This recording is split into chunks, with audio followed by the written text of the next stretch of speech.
Well, good morning, and thank you for the chance to talk today. I think you'll find that I agree very much with a lot of what Stuart has said, and I certainly agree with his call for outrage at some of the things that are happening now. I wanted to start where I began in local economic development in the 1970s. That's a picture of a mural that was called Morgan's Wall.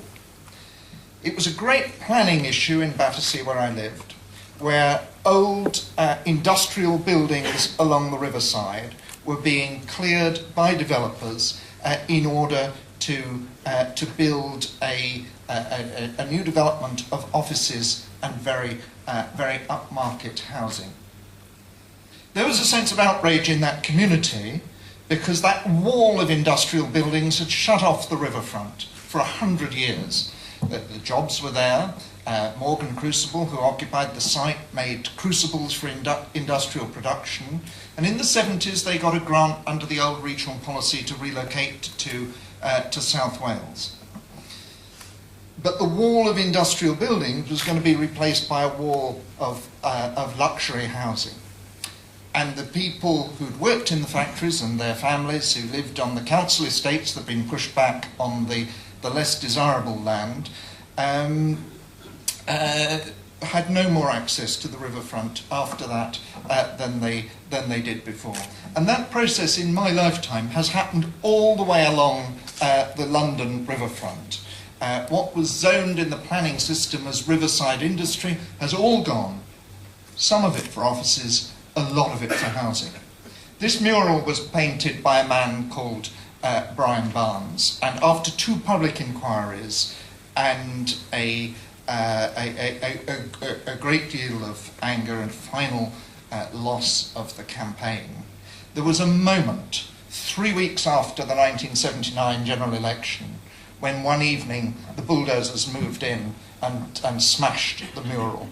And I remember catching the 49 bus down to join the demonstration as the word went round that the mural was being destroyed. I remember the buzz on the bus and one person saying to another, they're knocking down the picture by Battersea Bridge, they're demolishing the mural, they're knocking it down.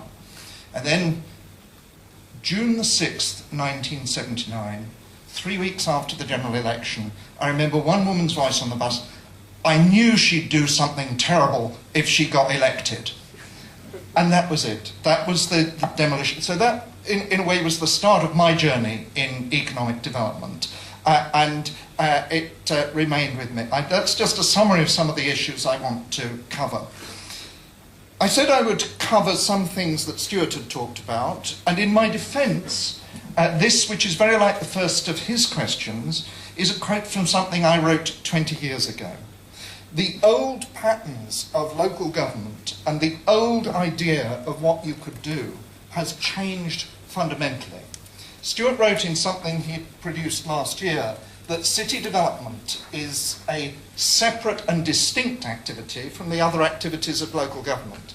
Different from service delivery, different from local regulation.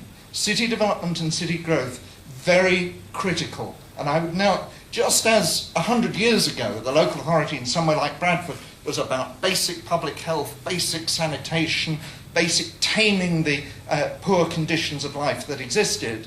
And just as later we had cities whose mission was dominated by redevelopment after the Blitz. So now, I think answering that question, how are people who live here going to earn a living in the future, is absolutely so. The old world in which you had a stable economy, a stable tax base, you taxed local residents and local industry in order to run welfare and education services, that world is gone. It's gone as surely as the Fordist economy that Stuart was talking about. But I also think this. Most economic development does very little harm. There was a flavour of this in the discussion just now. We don't know what's going to work. There are too many uncertainties. We have to learn from success, and I want to quote some examples that I see as successful a bit later on. There's no textbook, no manual. There's no shortage of gurus. There's always a new American guru. There's usually somebody running study tours to America to hear from the new American guru. Stuart was much too polite about clusters. There was a American guru called Michael Porter who said clusters were everything. And a minister in the DTI read his books, and his books were circulated to all the RDAs, and we were all instructed to follow Michael Porter, and government put an enormous sum of money in something called the Cambridge MIT Joint Initiative that was supposed to foster Porterism in this country, and ended up in an adverse report from the Public Accounts Committee about quite what had happened to all the money. But that's a sad tale. Finding the elusive mixture of things that's going to work and going to make a difference is difficult. But the theme that's come out of this morning, link the economic, the social and the environmental, and think about quality as well, is very important. A word about Bradford to set the context. It seems to me Bradford has certain huge strengths. It has higher education, it has the airport, it has a remarkable and strong cultural offer, and it has good road and rail communications. But it also has a series of absolutely classic problems. Low economic activity, a weak occupational split, low skills and low wages.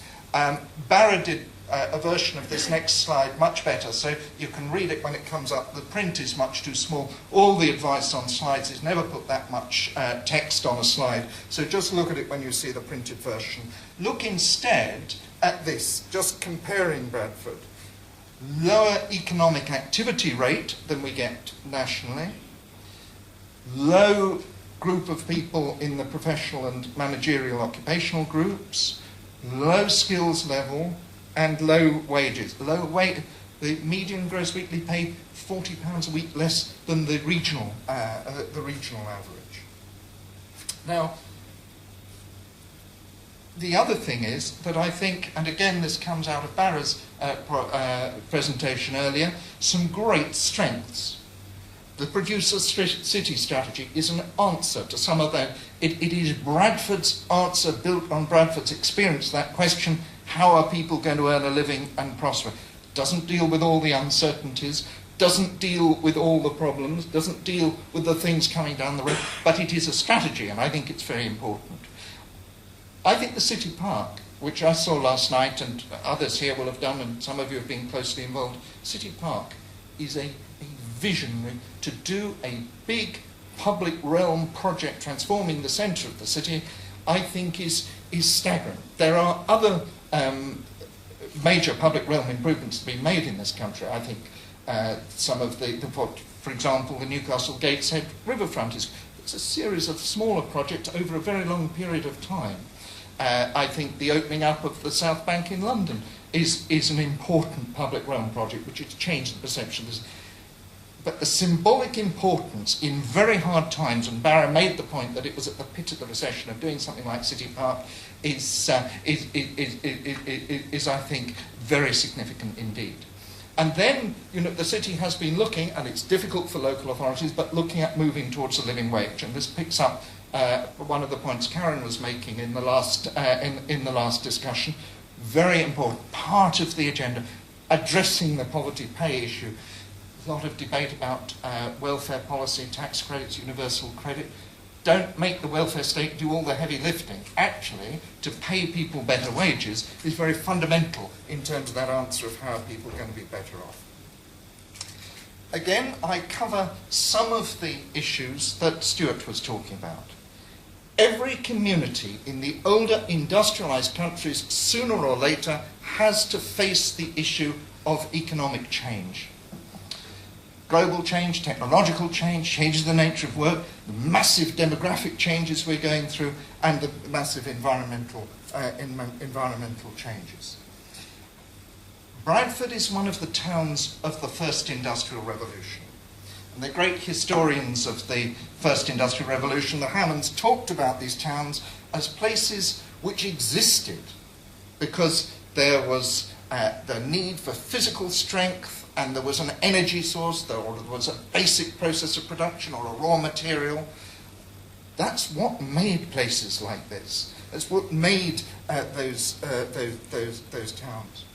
But when the energy source no longer matters, or the raw material is gone, those towns have to reinvent themselves. And again, I thought both Barra and Stuart's presentations touched on this. We knew what places were for in the old geography. You probably of an age to remember maps which said, in Yorkshire they have the wool textiles, in the northwest they have cotton, etc. That geography is gone, swept away by a mixture of those changes, and these communities have to discover a new role. Whatever their original activity, they have to discover that role. And again, you've seen a version of these figures. The sharp fall in manufacturing jobs as a proportion of the total. And I thought the very useful point that was made, that when we talk about producer in the context of the producer strategy, we have to talk about something that breaks down the old division between here you make and there you sell, a continuum of activity, because that continuum remains important. So what are the new jobs that are coming? I've relied for a long time on a distinction drawn by Bob Reich, the American economist, who was Clinton's Labour Secretary, divides jobs into three categories. Routine production, the old jobs, both in blue-collar and in the white-collar sector, consisting of repetitive activity. Those are the jobs that have been most vulnerable to new competition, most vulnerable to technological change.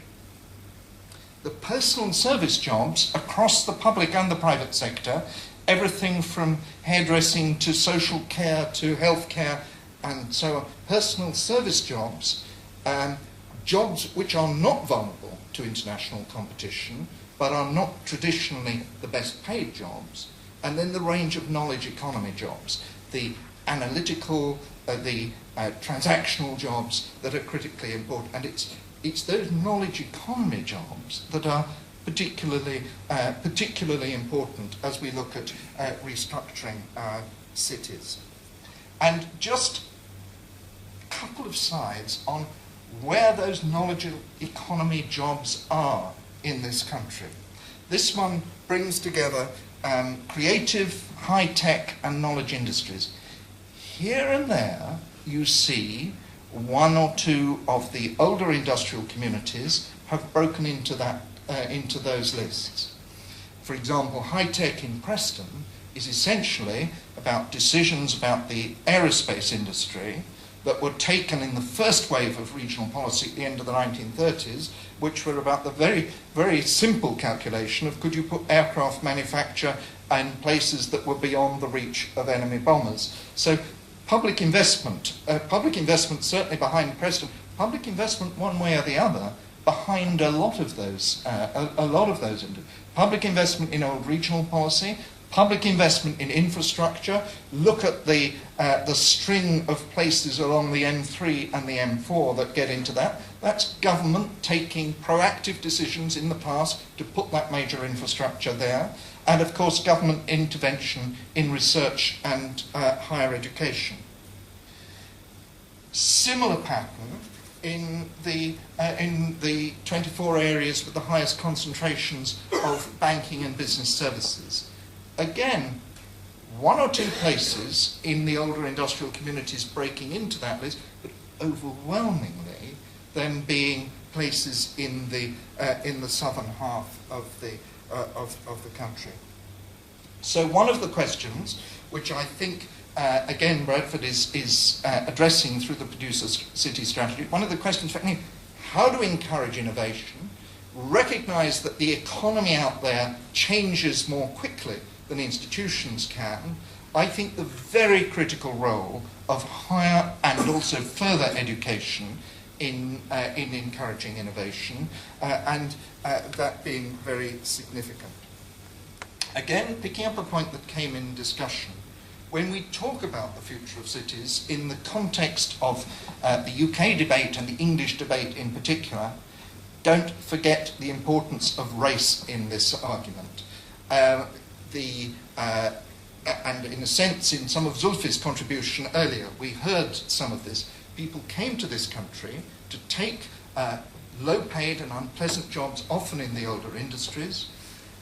The origins of the first urban programme were in the guilt of governments in the 1960s. They were closing the door on immigration, but trying to put some investment into supporting activity in those communities. But again, we've kind of lost sight of that more recently. Very quickly, some stuff about responses to change.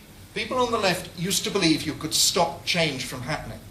We used to believe that a strong regional policy could simply take jobs from prosperous parts of the country and move them to others. We used to believe that strong trade unions could resist change. We used to believe that if the government owned the company, they could stop change. And we used to believe that you could stop change if you got out of the European Union. And I don't think any of those responses is credible anymore. Neither do I think old economic development policy is credible.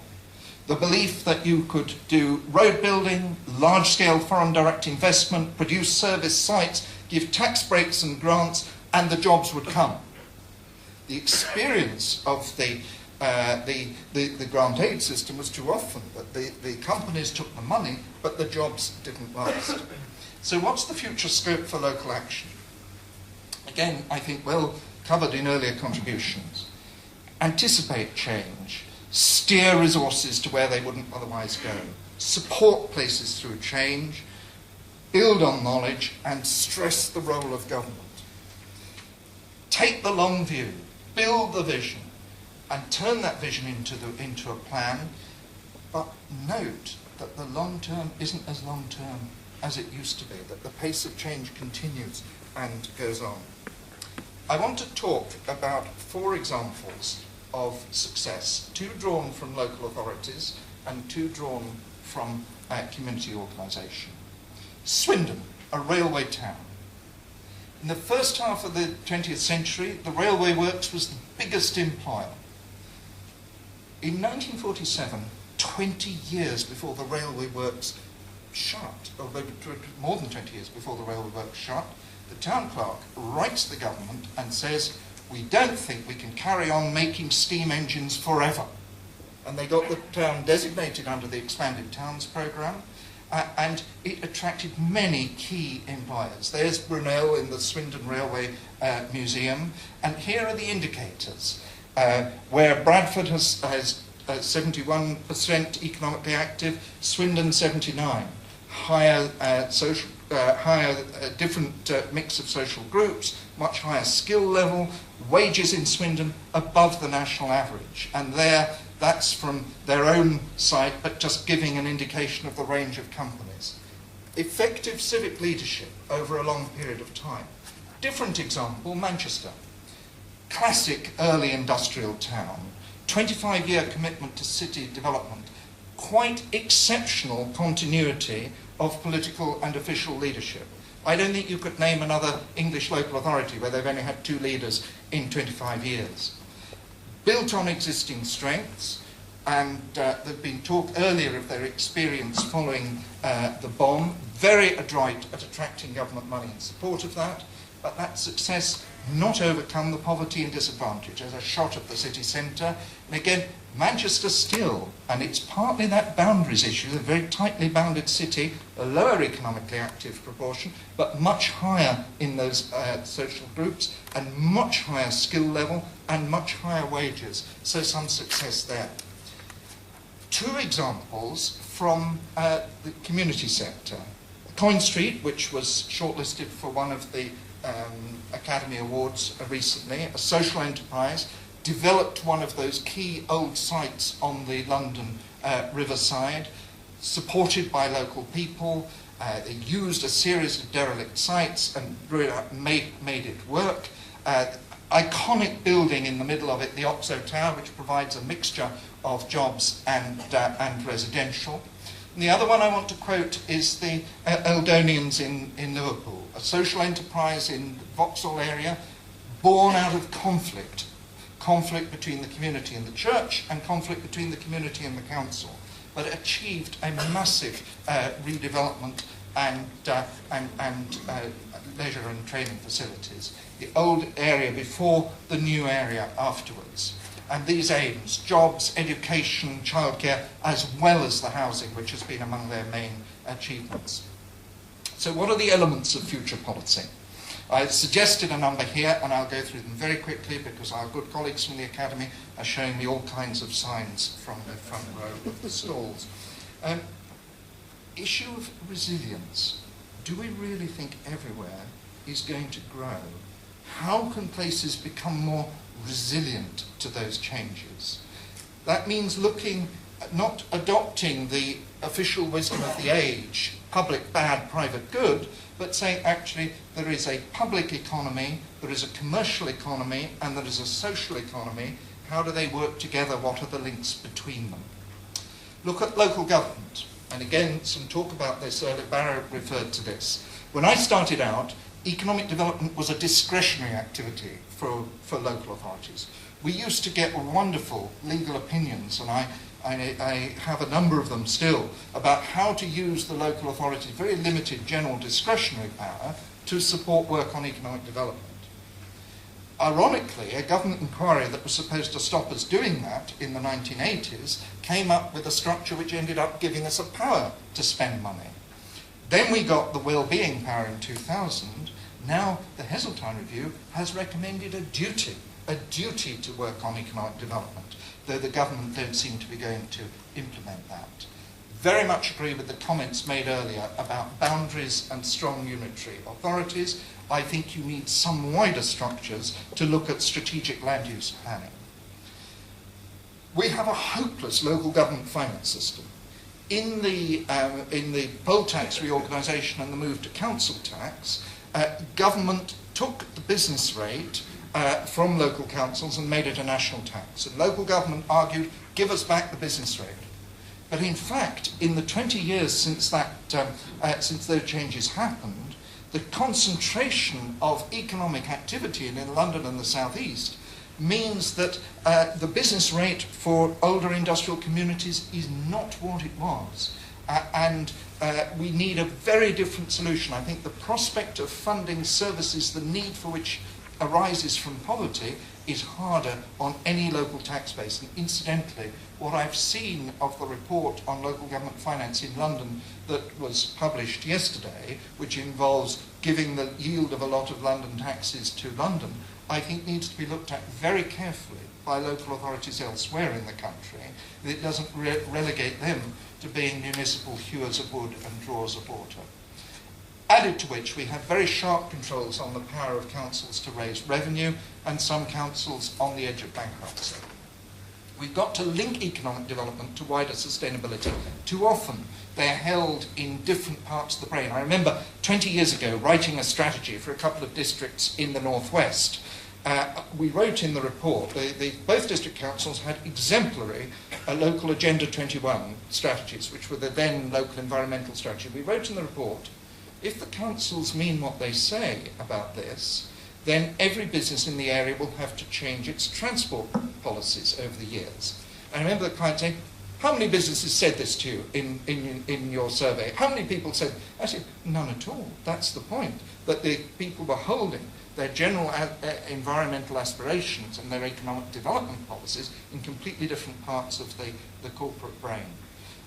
Very keen on encouraging economic diversity, very keen on not giving all the available land for housing to the abolition of everything else. A lot of important reference earlier to knowledge and learning, the importance of higher education, very critical in economic development. Need to change the way councils work with communities. Grassroots economic development, as in Coin Street, as in the Eldonians, means local authorities being open to work with awkward, difficult, troublesome people. A lot of good practice comes out of conflict, and we should be ready to celebrate the successes that have come from that. And again, some very good reference earlier today to the importance of working with a wide range of groups. I would not say that it's unimportant to work with the business community, it's critical, and there's a lot of good practice here, but reach out to the green groups and the faith groups and the citizens' movement arguing for living wage and the others. All those examples that I've quoted, the examples of success, drew for their success on government programs. They knew what they wanted to do, they knew what they wanted to achieve, they developed their plan, but they all built on key government expenditure programs.